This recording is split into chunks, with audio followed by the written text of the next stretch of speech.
Bismillahirrahmanirrahim. Assalamualaikum warahmatullahi wabarakatuh.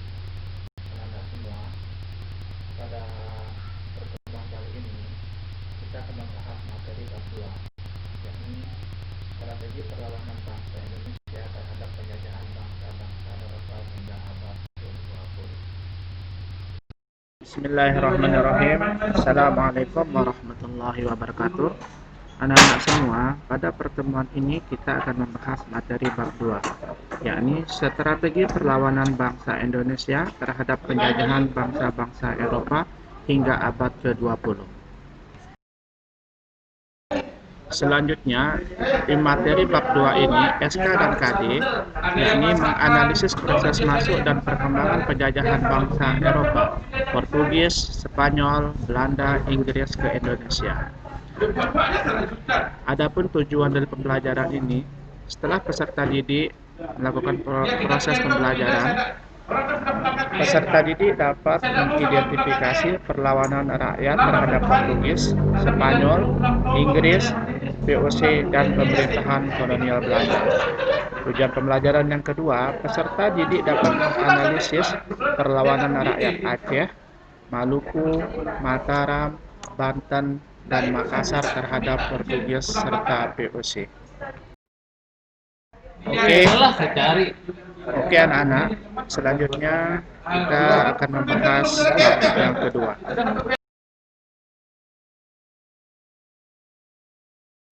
Oke anak-anak semua, adapun materi nanti yang akan kita pelajari di bab yang kedua ini, perlawanan rakyat terhadap Portugis dan VOC, dan perlawanan rakyat terhadap pemerintah kolonial Belanda. Perlawanan rakyat terhadap Portugis dan VOC ini nanti kita akan membahas perlawanan rakyat Aceh, rakyat Maluku, rakyat Mataram, rakyat Banten, rakyat Makassar, rakyat Riau, dan etnik Tionghoa. Kemudian perlawanan rakyat terhadap pemerintah kolonial Belanda, nanti kita akan membahas perang Tondano, perlawanan Patimura, perang Paderi, perang Diponegoro, perang Kukutan, perang Banjar, perang Aceh, dan perang Batak. Untuk pertemuan pertama ini nanti kita akan membahas tentang perlawanan rakyat terhadap Portugis dan VOC.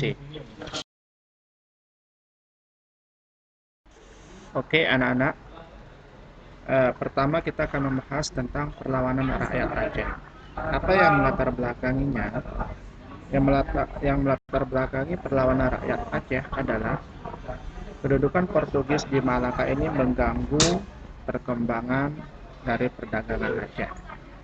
Adapun strategi yang dilakukan rakyat Aceh untuk melawan Portugis, yang pertama adalah melengkapi kapal-kapal dagang dengan senjata, prajurit, dan meriam.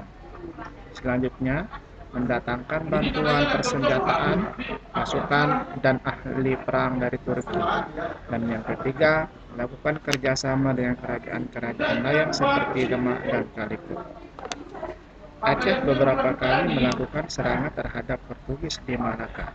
Pada tahun 1629, pasukan Aceh di bawah Sultan Iskandar Muda melakukan serangan besar-besaran terhadap Portugis.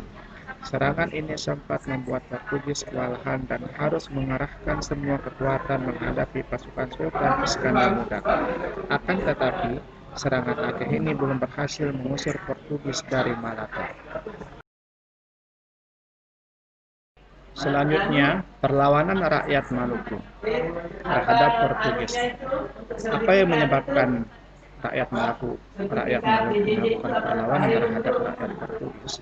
Faktor penyebabnya adalah upaya monopoli perdagangan yang dilakukan oleh Portugis. Yang kedua, Portugis mencampuri urusan dalam negeri kerajaan Ternate. Untuk mengatasi perlawanan rakyat Ternate yang dipimpin oleh Sultan Hairun, Gubernur Portugis di Maluku, Lopes de Mesquita, mengajukan perundingan damai. Akan tetapi, dalam perundingan tersebut, Portugis membunuh Sultan Hairun. Peristiwa pembunuhan Sultan Hairun semakin menyulut kemarahan rakyat Ternate. Bahkan, seluruh rakyat Maluku bersatu melawan Portugis. Adapun akhir dari perlawanan tersebut, Sultan Babullah yang merupakan putra dari Sultan Hairun melanjutkan perlawanan rakyat Ternate terhadap Portugis. Benteng Sao Paulo dikepung selama 5 tahun. Akhirnya pada tahun 1575, Portugis berhasil diusir dari Ternate.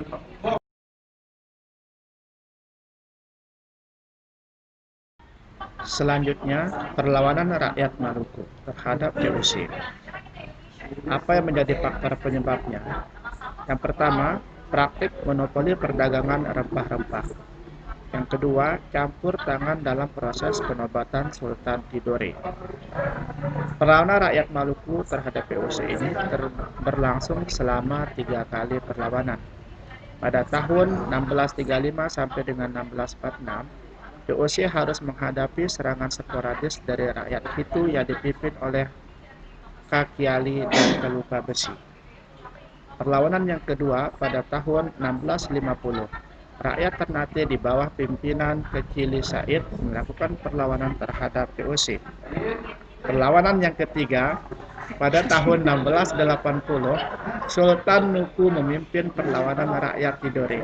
Perlawanan mendapat dukungan dari seluruh rakyat Maluku. Perlawanan ini berhasil mengembalikan kekuasaan Tidore.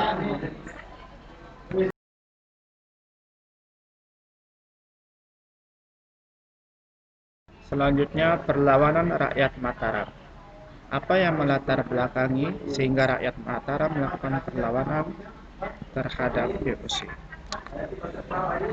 Yang pertama, kedudukan VOC di Batavia mengganggu perekonomian di Mataram. Yang kedua, VOC melakukan monopoli perdagangan. Perlawanan rakyat Mataram ini berlangsung selama 2 kali. Pada tahun 1628, serangan dipimpin oleh Temenggung Bahurekso sebagai panglima perang. Pada tanggal 22 Agustus 1628, pasukan Mataram berhasil mendarat di Marunda yang saat ini di sebelah timur Cilincing, Jakarta. Pasukan Mataram membendung Sungai Ciliwung agar benteng VOC kekurangan air. Strategi ini sempat menyebabkan pasukan VOC kekurangan air dan terjangkit wabah penyakit kolera. Serangan Mataram akhirnya menuai kekalahan karena pasukan Mataram kelelahan dan kalah dalam persenjataan. Perlawanan yang kedua pada tahun 1629.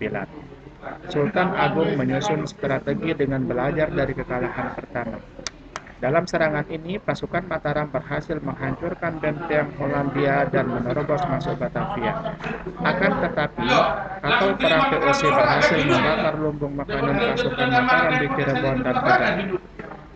Serangan kedua juga gagal karena pasukan Mataram kekurangan bahan makanan.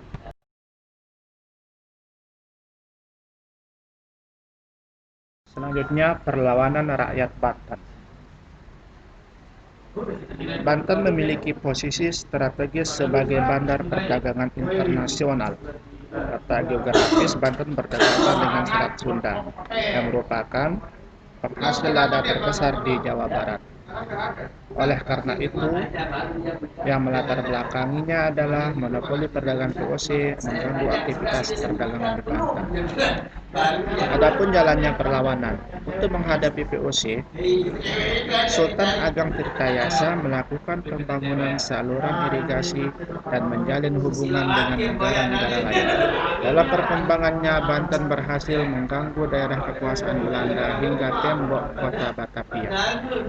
Kedua, VOC menghasut Sultan Haji dengan mengatakan bahwa Pangeran Arya Purbaya yang akan naik tahta menjadi Sultan Banten menggantikan Sultan Ageng Tirtayasa.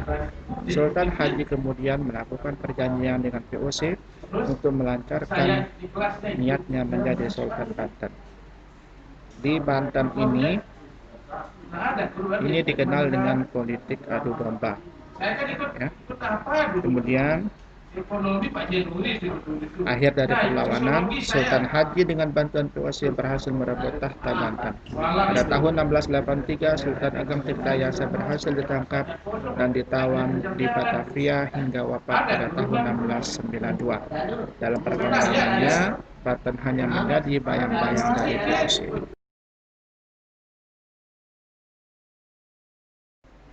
Oke, selanjutnya perlawanan rakyat Makassar.